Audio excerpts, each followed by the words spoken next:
ಹಂಗೆ ಹೊಟ್ಟೆ ಹೊಸ್ತೈತಿ. ಇನ್ನು 9-10 ಗಂಟೆ ಆದರೂ ಉಂಬಕ್ಕಿಕ್ಕಿಲ್ಲ. ಬರೀ ಟಿಕ್ ಟಾಕ್ ಮಾಡೋದು. ಈಗ ಅಂತ ಯೋನದಲ್ಲಿ ಯೋಳೆ ಅಂತ ಬಂದೈತಲ್ಲ ಅದನ್ನ ಮಾಡ್ತಾವೆ ಬರೀ. ಏನೇ ಪುಟ್ರಂಗಮ್ಮ ಆಲೆ ಉಂಡೆ ಆಲೆ ಆರಾಮ ಕುಕ್ಕ ಬಿಟ್ಟಿದ್ಯಮ್ಮ, ಕೂಲಿ ಎಲ್ಲೂ ಹೋಗಿಲ್ವೇ? ಇನ್ನೂ ಇಲ್ಲಮ್ಮ, ನಾನು ಇನ್ನೂ ಉಂಡಿಲ್ಲ. ಇವಾಗ ಕೆಲ್ಸಕ್ಕೆ ಹೋಗಲ್ಲ ನಾನು. ಇದಲ್ಲ ಬಿಸಿಲು ಉರ್ದು ಹೋಗುತ್ತಂಗೆ. ಈ ಬಿಸಿಲಾಗ ಯಾರು ಮಾಡ್ತಾರೆ? ಕಳೆ ತೆಗ್ದಾಗ ಕರೆದಿದ್ರು ಹೋಗ್ಲಿಲ್ಲ. ನಾನು ಬರಲ್ಲ, ನನ್ನ ಕೆಲಸ ಐತೆ ಅಂದೆ ನಾನು. ಯಾಕೆ ಇನ್ನಾದರೂ ಉಂಡಿಲ್ಲ ನೀನು? ಎಷ್ಟಾತ ಕಾಳೆ 10 ಗಂಟೆ 9 ಗಂಟೆ ಆತಮ್ಮ, ಇನ್ನು ಉಂಡೇ ಇಲ್ಲ ನೀನು. ನನ್ನ ಸಾಸೆ ಇನ್ನೂ ಅಡುಗೆನೇ ಮಾಡಿಲ್ಲ ಕಣೆ, ಬರೀ ಮೊಬೈಲ್ ನೋಡ್ಕೊಂಡು ಮಾಡೋದು, ಬರೇ ತಿಂಡಿ. ನಾವು ಒಲೆ ಮುಂದಕ್ಕೆ ಹೋಗಿ ಮಾಡೋಣ ಅಂದರೆ ಅಲ್ಲಿ ಕಿಟಕಿ ಎಲ್ಲ ತೆಗ್ದಾರೆ. ಒಲೆ ಮುಂದಾಗವ ಮಳೆ ಬಂದರೆ ಇರಿಸ್ಲು ಬಡಿಯುತ್ತಂತ ಕಾಣಲ್ಲ. ಒಲೆ ಮುಂದಕ್ಕೆ ಹೋದ್ರೆ ಅದಕ್ಕೆ ನಾವು ಮಾಡಿಕ್ಕಿ ದುಮ್ತೀವಿ. ಎಣ್ಣೆ ಅಷ್ಟೊಂದು ಒಯ್ಬೇಡ ಅಂದರೆ ರೇಟ್ ಆಗೈತೆ ಅಂದರೆ ಅದು ಚೆನ್ನಾಗಿರಲ್ಲ, ಸುಮ್ಮನೆ ಉಣ್ಬೇಕು ಅಂತಾಳೆ. ಮತ್ತೆ ನನ್ನ ಸೊಸೆನೂ ಹಂಗೇನೆ. ಯಾಕೆ ನಾನು ಈಟು ಒಯ್ಬೇಡ ಎಣ್ಣೆನ ಅಂದರೆ ಉಮ್ಮಂಗಿದ್ರೆ ಉಣ್ಣಿಲ್ಲ ಅಂದ್ರೆ ಹೋಗು ಅಂತಾಳೆ ಅವಳು ಒಂದೇ ಸಲ. ಬರೇ ತಿಂಡಿ, ಅನ್ನ ಮುದ್ದೆ ಉಂಬ ಸುದ್ದಿನೇ ಇಲ್ಲ. ಎಗ್ ರೈಸು, ಬಿರಿಯಾನಿ, ಕಬಾಬು, ಇಲ್ಲಾಂದ್ರೆ ಪಲಾವು, ಟಮಟ ಬಾತು, ಪುಳಿಯೋಗರೆ ಮಾಡ್ತಾರೆ ಬರೀ. ಮತ್ತೆ ಅವಳು ಗಾರ್ಮೆಂಟ್ಸಿಗೆ ಹೋಗ್ತಾಳಲ್ಲ ನನ್ನ ಸೊಸೆನು, ಬೇಗ ಆಗುತ್ತಂತ ಪುಳಿಯೋಗರೆ, ಚಿತ್ರಾನ್ನ ಮತ್ತು ಇವು ವಾಂಗಿಬಾತು ಅವು ಮಾಡ್ತಾಳೆ. ಆ ಬಾತ್ ಮಾಡಿ ಉಂಡುಂಡೆ ಸಾಕಾಗೋಗುತ್ತೆ. ಬಿಸಿಬೇಳೆ ಬಾತು ಮತ್ತು ಆಮೇಲೆ ನನ್ನ ಸಾಸೆ ಏನು ಎಲ್ಗೂ ಹೋಗ್ಲಿಲ್ಲ ಅಂದ್ರು ಮನ್ ತೆಗಿದ್ರು 9-10 ಗಂಟೆ ಆಗುತ್ತೆ ಕಣೆ ಶಾರದಮ್ಮ. ಗ್ಯಾರಂಟಿಯಾಗು 7 ಹೊತ್ತಾಗುತ್ತೆ ಉಂಬತ್ತಿಗೆ ನಾವಂತೂ. ಇಲ್ಲಾಂದರೆ ನಾವು ಎದ್ದೊತ್ತನ ಕಾಫಿ ಕುಡಿತೀವಲ್ಲ ಅವಾಗ ಬಿಸ್ಕೆಟು ಬ್ರೆಡ್ ತಂದು ತಿಂತೀವಿ. ಹಿಂಗಾಗುತ್ತೆ 10-9 ಗಂಟೆ ಆಗುತ್ತೆ ಅಂಬೋದು ಗೊತ್ತಲ್ಲ, ಅದಕ್ಕೆ ನಾವು ಬಿಸ್ಕೆಟು ಬ್ರೆಡ್ ತಂದು ತಿಂತೀವಿ. ಮತ್ತು ಸಣ್ಣ ಹುಡುಗರು 8-9 ವರ್ಷ ಹುಡುಗರು ಫೋನ್ ನೋಡೋದೇನೆ. ತಗೊಂಡೋದಾಗ ಫೋನ್ ಇಕ್ಲಿಲ್ಲ ಅಂದರೆ ಉಂಬದೇ ಇಲ್ಲ. ಫೋನ್ ಇಕ್ಕಿದ್ರೆ ಮಾತ್ರ ಉಂಬೋದು. ಅವನು ಆಲೆ ಬೋಲ್ ಕಲ್ತ್ಕೊಂಡವೆ. ಈಗಿನ ಹುಡುಗರಿಗೆ ಎಲ್ಲ ಬರುತ್ತೆ.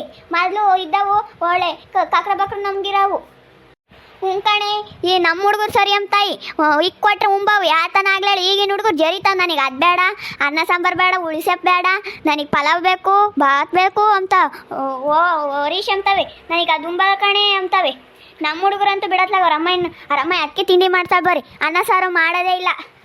ಹಂಗಂದ್ರೆ ನಾವು ತಿಂಡಿನೇ ತಿಂಬಾದು, ನೀವು ಮುದ್ದೆ ಮಾಡ್ಕೊಂಡು ಉಂಡ್ರಿ ಅಂತವೆ. ನಮ್ಮ ಕೈಲೇ ಮಾಡೋಕ್ಕಾಗಲ್ಲ. ಐಡ ಉಮ್ಮಂಗಿದ್ರು ಉಮ್ಲಿಲ್ಲ ಅಂದ್ರೆ ಹೋಗಿ ಅಂತಾವ್ರಿ.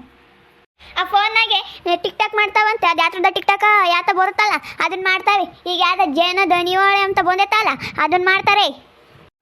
ಮತ್ತು ನನ್ನ ಸೊಸೆ ನನ್ನ ಮೊಮ್ಮಕ್ಕಳು ಅವರು ಅದನ್ನೇ ಮಾಡ್ತಾರೆ. ಜೇನ ದನಿಯೋಳೆ ಅಂತ ಮಾಡ್ತಾರೆ. ಅದನ್ನ ಗಣೇಶ ಹುಡುಗ ಅಂತೆ ಫಿಲಮ್ ಆಕ್ಟ್ರೆಸ್ಸು ಅವನು ಮಾಡಿರೋದಂತ. ಅದು ಡ್ಯಾನ್ಸು ಫಿಲಮ್ ತೆಗ್ದಿರೋದಂತ ಅವನು. ಅದ್ರಾಗ ಆಡ್ ಬಂದಿರೋದು ಇದು. ಕಣೆ ತಾಯಿ, ನಮ್ಮ ಮಕ್ಳು ಇದ್ದಿದ್ದು ಬಿಡತ್ಲ ಫೋನ್ ಹಾಕ್ಕೊಟ್ರೆ ಅಂತೂ ಉಂಡ್ರ ಪಾಪ ಅಂದ್ರು ಉಣ್ಣಲ್ಲ.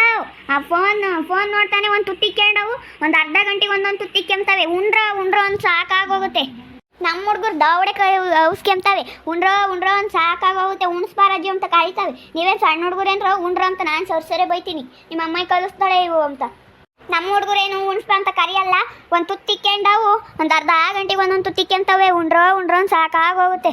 ದೌಡಿಗೆ ಔಸ್ಕೊಂಡು ನಮ್ಮ ಹುಡುಗರು ಅಷ್ಟೇ ದೌಡಿಗೆ ಹೊಲ್ಸ್ಕೊಂಡು ಕುಕ್ಕಂತಾರೆ. ನುಂಗ್ರ ದೌಡಿಗೆ ಹೊಲ್ಸ್ಕೊಂಡು ಕುಕ್ಕಂತೀರ ಅಂತ ಬೈದಾಗ ನುಂಗ್ತವೆ. ನಮ್ಮ ಸೊಸೆ 3 ದಿನಕ್ಕೊಂದ್ಸಲಿ ಮಾಡ್ತಾಳೆ ಬಿಸಿಬೇಳೆ ಬಾತ್ ಅಂತ. ಅದು ಮಸ್ಕಾಯಿ ಸಾರು ಅನ್ನ ಇದ್ದಂಗಿರುತ್ತೆ. ಮಸ್ಕಾಯಿ ಸಾರು ಅನ್ನ ಉಣ್ಬೋದು. ಅದು ಬೇಡ, ಒಳ್ಳೆ ತೆಳ್ಳು ಪಾಯಸ ಆಗಿರುತ್ತೆ. ಹಂಗೆ ಮಾಡ್ತಾವೆ. ಸರ್ ಬರಲ್ಲ, ಉಣ್ಬೇಕು ಒಂದಿಷ್ಟು. ನಾನು ಉಂಬ ಉಂಡು ನಾಯಿಗೆ ಹಾಕ್ತೀನಿ. ಮತ್ತು ಆ ಬಿಸಿಬೇಳೆ ಬಾತ ಉಂಬಕ್ಕಾಗಲ್ಲ. ನಾನು ಆಲೆ ಒಂದ್ಸಲಿ ಉಂಡು ಇದು ಉಂಬಕ್ಕಾಗಲ್ಲ ಕಣೆ ಮನೆ ಬೇರೆ ಮುದ್ದೆ ಮಾಡ್ಕೊಡು ಅಂದಿದ್ಕೆ ನಾವು ಮಾಡಲ್ಲ. ಉಮ್ಮಂಗಿದ್ರು ಉಣ್ಣು ಅಂತ ಅಂದಿದ್ಲು ಅವತ್ತು ಅವಳು. ಸರಿ ಕಣಕ್ಕ, ಹೋಗ್ತೀನಿ ನಾನು ಮಂತಕ್ಕೆ ಹೋಗ್ತೀನಿ. ಹೋಗಿ ಉಣ್ಣೋ ಆಲೆ ಆಗಿರ್ಬೇಕೆ ನೋಡಿ. ಎಲ್ಲೋಗಿ ನಿನ್ನ ಸೊಸೆ? ಇದ್ದಾಳಮ್ಮ, ಟಿಕ್ ಟಾಕ್ ಮಾಡ್ತಾಳೆ ಅಂತ ಹೇಳಿಲ್ವಿ? ಅಲ್ಲಿ ಹಿಂದೆ ಇದ್ದಾಳೆ ಟಿಕ್ ಟಾಕ್ ಮಾಡ್ತಾಳೆ. ಸುಮ್ಮನೆ ಅದನ್ನು ಫೋನ್ ಹಿಂಗೆ ಮುಂದೆ ಕಿಕ್ಕೊಂಡು ಕುಣಿಯೋದೆ ಸುಮ್ಮನೆ. ಅದು ಹಾಡಾಕ್ಯಂಡು ಜನ ದನಿಯೋಳೆ ಮೀನ ಕಣ್ಣೋಳೆ ಅಂತ ಗೊತ್ತೈತಲ್ಲ ಹಾಡು, ಅದನ್ನ ಹಾಕ್ಯಂಡು ಕುಣಿಯೋದೆ. ಸರಿ ಕಣಕ್ಕ, ಆತು ಹೋಗ್ತೀನಿ ಮಂತಕ್ಕೆ. ಹೋಗಿ ಉಣ್ಣಾಗು ಪಾಪ. ಅಲ್ಲಿ ಎಷ್ಟೊತ್ತಕ್ಕ ಆಯ್ತು? ಅಲ್ಲಿ 9-10 ಗಂಟೆ ಆಯ್ತು. ಹೋಗಿ ಉಣ್ಣಾಗು. ನೋಡಿದ್ರಲ್ಲ ವೀಕ್ಷಕರೇ, ಈಗಿನ ಸೊಸೆಯರು ಬರೀ ಮೊಬೈಲಾಗ ಅಡುಗೆ ಮಾಡೋದು, ನೋಡ್ಕೊಂಡು ಮಾಡೋದು, ಮತ್ತು ರೀಲ್ಸ್ ಮಾಡೋದು ಅವನ್ನ ಮಾಡ್ತಾರೆ. ನಿಮ್ಮೂರಾಗೂ ಯಾರಾದರೂ ಈ ಥರನೇ ಇದ್ದರೆ ಕಮೆಂಟ್ ಮಾಡಿ. ಹಾಗೆ ವಿಡಿಯೋ ಇಷ್ಟ ಆಗಿದ್ರೆ ಲೈಕ್ ಮಾಡಿ, ಶೇರ್ ಮಾಡಿ. ನಿಮ್ಮ ಸ್ನೇಹಿತರಿಗೆಲ್ಲರಿಗೂ ವಾಟ್ಸಪ್ ಫೇಸ್ಬುಕ್ ಮುಖಾಂತರ ವಿಡಿಯೋನ ಶೇರ್ ಮಾಡಿ. ಹಾಗೆ ಸಬ್ಸ್ಕ್ರೈಬ್ ಆಗೋದನ್ನ ಮರಿಬೇಡ್ರಿ. ಓಕೆ ವೀಕ್ಷಕರೇ, ಧನ್ಯವಾದಗಳು.